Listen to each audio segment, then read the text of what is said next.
Welcome back to a new video. Sometimes you sit down to watch a movie expecting a good thrill, and instead you walk away wondering what on earth is going on in the minds of today's filmmakers. That's exactly how I felt after watching the Swedish movie Good Boy and looking into the brand new 2025 film that carries the same title. It's like we reach a point in the film industry where, unless the idea is bizarre, twisted, or completely disconnected from reality, nobody thinks it will get our attention.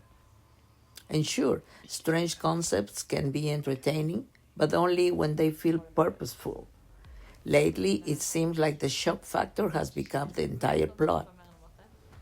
The first Good Boy movie already pushed boundaries with its disturbing storyline and unusual character choices.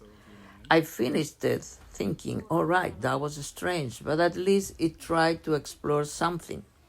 But then you look at the new 2025 version, and suddenly you realize filmmakers are doubling down on the weirdness. Instead of fresh ideas, it feels like they are recycling the same shock driven formula. Grab an odd concept, turn it up to 10, and hope the audience doesn't question the lack of real story underneath. It isn't that this kind of unrealistic cinema has always played with imagination, but what bothers me personally, I don't know about you, but if you watch the movie, please let me know in the comments, is that these films don't seem to be grounded in anything meaningful. There's no emotional core, no real world logic, no character depth that makes the strange feel purposeful.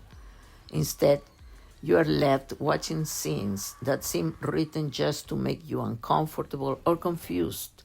And when a movie's entire identity becomes, look how weird this is, it stops being horror or thriller and instead becomes a kind of creative desperation.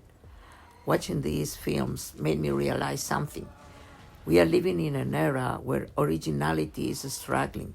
Studios are scrambling to stand out, and instead of taking risks on genuinely new stories, they lean into gimmicks, anything that will get a reaction. And while that might work for quick buzz, it doesn't build lasting cinema. It doesn't leave you thinking, reflecting, or moved.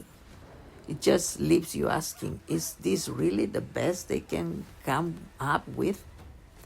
Maybe that's why movies like this feel more surreal than scary. Not because of the story itself, but because they reflect a film landscape where shock value has replaced creativity and confusion has replaced good writing.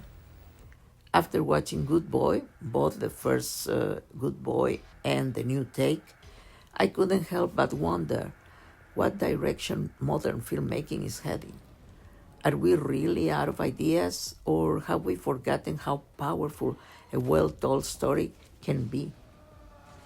At the end of the day, these movies remind us that being bizarre isn't the same as being interesting. And if the industry wants to keep surprising us, it needs more than just strange concepts. It needs meaning, heart, and stories worth telling. If you've seen either of these films, let me know what you think.